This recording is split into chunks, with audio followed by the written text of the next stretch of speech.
Finding the right loadout for you in the Hunter Call of the Wild can be a very big struggle, believe it or not.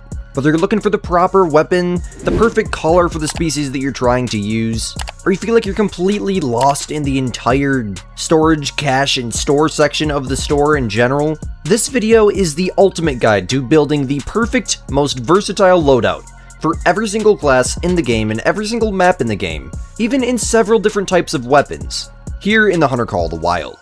So without further ado guys, wasting no more of your time, if you're new here, my name is Squid, welcome to my YouTube channel. I've been playing the Hunter Call of the Wild for quite some time now.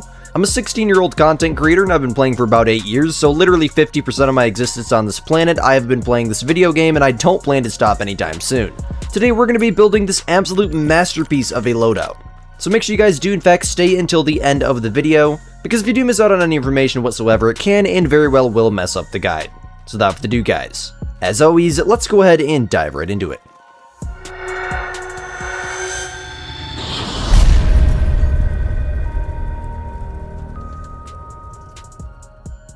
Okay guys, so back here at the store, I want you guys to go ahead and head into your storage here and take a look at this little drop down menu here. This is where you can customize several different loadouts at. I see a lot of people confused on this and kind of how it works. It's very simple. You'll have a bunch of blank ones without any names on them. You'll also have some locked ones that you'll need to spend your in-game cash to unlock. But I think it gives you like 5 or 6 loadouts right off the bat, so it gives you a little something to work towards, a little bit of progression there, very satisfying. You can simply customize loadouts and save them. So for example, if I want to switch to my deer loadout, I can just click on this loadout that I've put together, and all of my savings are here. Every single thing that I've put in is in here and ready to go for my deer grinds. If I want to switch to my wolf grind loadout, have my wolf grinding stuff, so on and so forth, I'm sure you get the point. What I would suggest that you do is near the top, create a loadout and rename it by clicking these 3 dots here and clicking the rename button to something like main. And this is where we're going to be building the ultimate loadout. So, we're going to go over every single weapon that I've chosen and why, right after I kind of just cover how I got my loadout set up. So skipping over the weapons for now, we're going to go down to ammo, put every single bullet that you have purchased into your loadout and leave it in there, because it weighs so little, and no matter what, I always carry all of my ammo on me. It makes it way less of a pain if I want to move over a different gun just for a special occasion, and I don't have to go dig through my ammo to look for the 243 ammo, or whatever that was, a 270 I think it was. It's nice to just have it all on you. It literally weighs nothing, so just move it all over. Down here in sights, I exclusively use one sight, and this is the Odin. Now the reticle that I have on it, and you can get to this menu here by simply hovering over it and clicking C. For console players, all you gotta do is hover over the scope, and it should say down here what button you need to click to customize. You can come into here and you can pick reticle. This is the one that I have on all the way down to the bottom here. I just prefer this one. It's completely your choice, but that is the one that I'm using if you're trying to match my loadout perfectly. This beautiful little scope here is what's called the Odin. You can find this in the Scopes and Crosshairs DLC, and it is the best scope in the entire game. And the reason for that is because it zooms very far, while still maintaining a ton of clarity and visibility compared to scopes like the Argus, which does zoom quite a lot further, but your visibility is much more decreased in this scope, and having that great big ring on your screen, unless you're shooting something like a duck or a rabbit with the 22, your follow-up shots will miss 75% of the time without an intense amount of practice. I never use this scope, and I would not suggest using it whatsoever. Go ahead and get yourselves the Scopes and Crosshair DLC, and pull out the Odin. This is the best scope in the game. If you don't have the ability to buy DLC, take note that a lot of items in this guide are going to be DLC, but go into the store and head down to rifle sites and get yourself the Hyperion. This scope right here. Probably requires a little bit of XP, 12,000 in-game cash, that's nothing. This scope is probably the best scope in the game, other than the Odin, and I'll show you that one real quick as well. This is how the Hyperion looks. It doesn't zoom quite as far as the Odin, but it does zoom a decent ways. It's very clear, and again, there's a lot of visibility without a massive ring. The ring is quite a bit bigger than the Odin, but it's not as bad as the Argus, right? Right. With a good reticle, you can get a lot done with a Hyperion. In fact, I spent most of my 8 years playing this game using that scope. It's a strong suggestion if you don't have the ability to get DLC. Down here in lures, it really just depends on what you like to hunt for, but I typically bring with the antler rattler for the listed species here, whether that's fallow deer, reindeer. I mean, there's a ton of different species that you can use the antler rattler for. Obviously, the grunt collar for hunting some wattle deer, blacktail, sika deer, the elk collar, quite obvious, the moose collar, quite obvious, and the distress fawn color for all your predators. That's typically what I bring out with me. I would also suggest that you bring with you the electronic collar if you have room for it, but I would need to remove one of my collars because my loadout wheel is full. The electronic caller, I think it depends on what map you're on, but you actually get a ton of different calls with it. Like, a ridiculous amount. Oh, it's out of range. I must have it placed down elsewhere, but pretty much every species and every map you can call with it. There's only very, very few species that won't be on this. This is also part of a DLC. I'll try to leave the link to most of the DLCs down below, but it's just a luxury thing. You can use the normal calls. And consumables, always carry first aid kits on you, always, because the amount of times I'll get attacked by like a crocodile or nowadays a jaguar in Peru, and I don't have these things on me to just clutch myself with, it's horrendous. Even if you don't even have it in your wheel here, if you're getting attacked by something and you have the reflexes or response time, whatever, hurry up, go into inventory, go to consumables, bring over first aid kit, and use the wheel, yoink, and immediately start healing yourself. And it works really good, especially when you're doing like the Great One Grey Wolf grind. Doggy biscuits, if you want them, keeps the dog happy and makes him track better. And this is where it's really going to get serious, here in binoculars. Now, I have literally thousands of people on a daily basis ask me, Squid, why do you use the OG binos? These are the OG binos, you already have these in your inventory, you get them entirely for free. Squid, why do you use the OG binos? Why don't you use the ones with the rangefinder in them? You'll notice like almost every single content creator on the internet, besides the ones like in my Discord server, use these binos. And the reason for that is a little something that not many people notice. If you come in here and you look, go down to binos here, let's bring over the apex view. What do you notice here? The apex view have a rangefinder in them, correct? But the apex view are 7x42 binoculars. The vintage are 8x42 binoculars. They zoom a lot further. And also, in my personal opinion, the lens inside of the vintage is just way more crisp and way more clean. And there's a couple different ways that you can get around using the rangefinder. You don't really need it. Say, for example, the tip of this little hill here is an animal, right? I can click R on my keyboard, or the controller shortcut, I believe, is one of the bumpers. Correct me if I'm wrong, it's been a minute, and it drops a waypoint right over it, 70 meters. Or, see this here? I just spotted that puma here a few minutes ago. The last animal that you spot, even as a completely beginner player with no skills and perks, will show up on your map as this little green thing. You can see I can hover over this in the bottom right hand corner. It tells me I'm 140 meters away, or I can just drop a waypoint on top of it and I'm exactly 137. And I can do that in literally, I can drop a waypoint in 5-6 seconds. Honestly, probably less than that most of the time. If you have a pretty good sense of direction, you can notice like, there's an animal there, it's probably going to be right up that way because it's north, right? There's an animal to the west, it's going to be to the left. Animal to the east, it's going to be to the right. You'll get used to it really quick, and it almost completely eliminates the need for the rangefinder. I almost never use it unless I'm bow hunting. So that is why I use the vintage binos, and they're free. They're free and they're better. Strong suggestion. Okay, guys, so moving into the weapons that you should put in your amazing loadout. We're going to go ahead and start off with some of the smaller game guns. Starting off with what I have in my 5th slot here, the Anantha Action 22 Mag. This is for Class 1 and 2 animals. It's a lever action 22 Magnum. Any 22 in the game that covers Class 1, frankly, will work.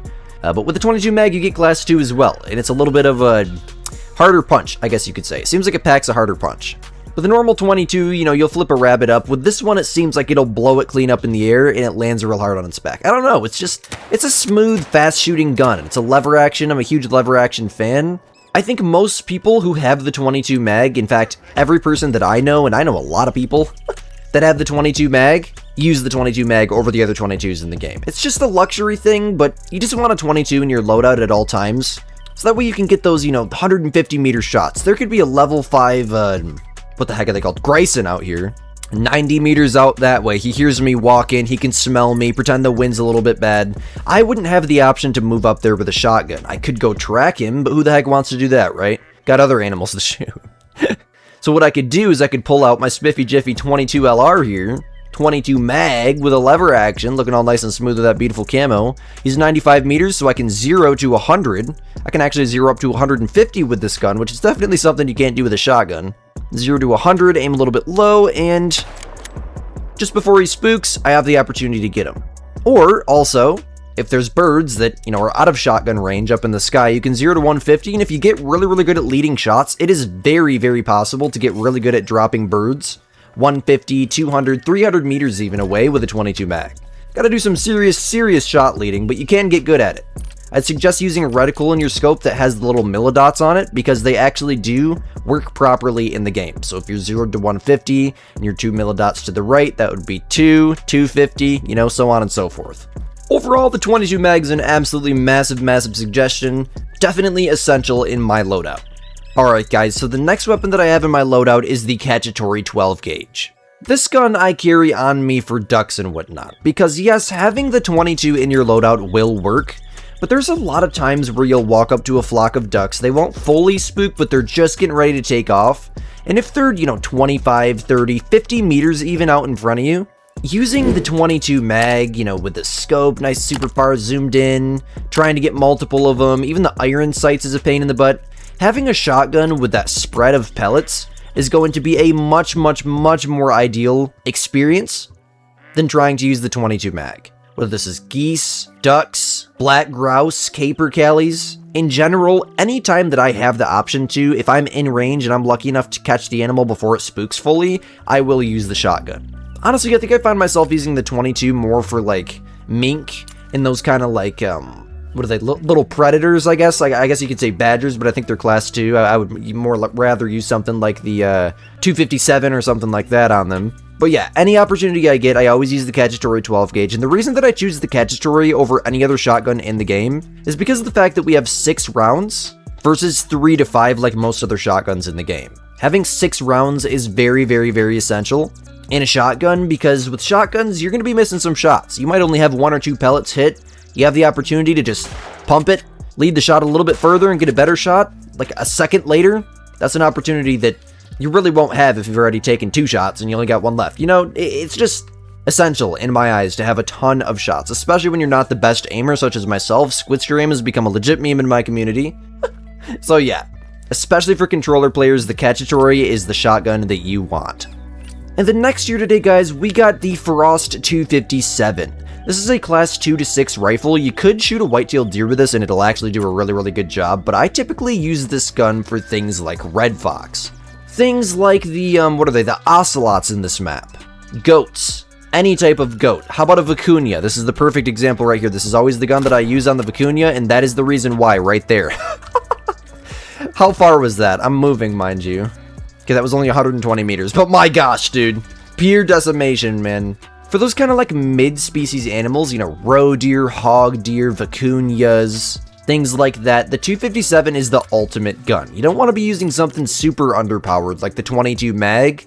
Like I said earlier, for something like badgers, I think they're class 2, or any of those kind of class 2 smaller species. If you can, I would use a gun like the 257 where its minimum class is 2 and its max is 6. So for those small class 2 species, it will blow them clean off the face of the earth and turn them into a pulp. If only we could have physics like that, Call of the Wild. But that is the best words that I can possibly use as to how insane this gun is. I mean, it does some serious damage, guys. Some serious damage. This gun is an absolute masterpiece, dude. See that, the 300 and some meter shot, and the accuracy of this thing is insane. And in case you guys couldn't tell, this gun is actually a pump action. Can you believe that? I believe this comes in the Pump, Flip, and Fire DLC. Again, I'll try to link most of the DLCs down below. Otherwise, all the weapons and items are pretty easy to find in the Steam store or on the PlayStation store. Just search up on Google whatever item it is that you want, and it'll tell you what DLC it's from. But yeah, this is my go-to gun for roe deer for sure. My go-to gun, again, for pretty much any animal under class 4, as long as it's not class 1. And from that point, my friendremans, that brings us to arguably the best gun in the Hunter Call of the Wild in my personal opinion. The most versatile gun, hands down. This is the Malamur 7mm Magnum. Now, I have a 7mm Magnum in real life, so I might be kind of biased here, but let me just explain this to you. It's only got 3 rounds, but trust me, with this gun, 3's all you're gonna need. You can shoot a feral goat with this gun, okay? And you can turn around and shoot a bison with it. It is so versatile, it is insane. And as you can imagine, for those class 4, 5, 6, even 7 species, depending on what it is, like a spectacled bear, for example, it obliterates them. Immediate and total death. For the class 7, 8, and 9 species, it actually does a really good job. The amount of times I've taken this gun plains bison hunting, moose hunting, Cape buffalo hunting, and had no issues with it is insane. And the fact that I can just turn around and shoot a goat with it and not lose any hunting integrity whatsoever it's beautiful. It's a beautiful thing, dude. It really is. This gun is amazing. This is my go-to gun for white-tailed deer, black-tailed deer, mule deer. Pretty much any species 4 and above will be shot with this gun. Again, you can shoot those class 4, 5, 6 species with the 257, but anything above like class 3 or 4, I'm going to be taking with the 7 mag. It is just the ultimate versatile weapon and an immediate 10 out of 10 gold medal. This gun is incredible, dude. If you've ever watched my videos, you know this is the gun I take with me in all of my casual hunts. This is the gun that's in pretty much every single loadout I build, even if I'm going to hunt freaking moose or something and I have the opportunity to bring the 375 with. Most of the time I will bring this gun, just because the fact that, yeah, you could say you're going moose hunting. But guess what? If a diamond goat walks by, you have the opportunity to turn and take it without losing any hunting integrity whatsoever and getting full trophy score. That is what you need, man. This gun is extremely beginner friendly. The caliber is actually base game. You can get the 7mm single shot for free with 0 DLC. I believe it's called the 7mm Empress Magnum in the weapons store. But yeah, the ultimate deer rifle, the ultimate rifle period in Call of the Wild, hands down. I think this is going to be the perfect example here. Or not. Come on, Squid. You could do it. Give the viewers a good example. No, he went over a hill. I tried, right?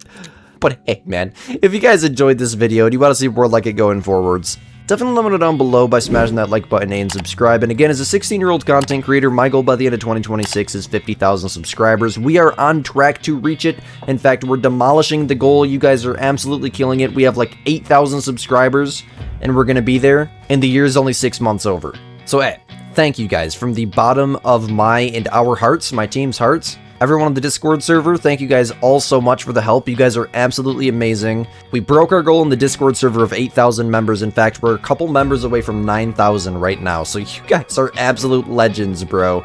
Discord links down in the description below. Let me know down below in the comment section what you guys thought of the video. And as always, my name is Squid. You're watching Squidster Gaming, and we'll catch you guys in the next one. Peace out, my gamers.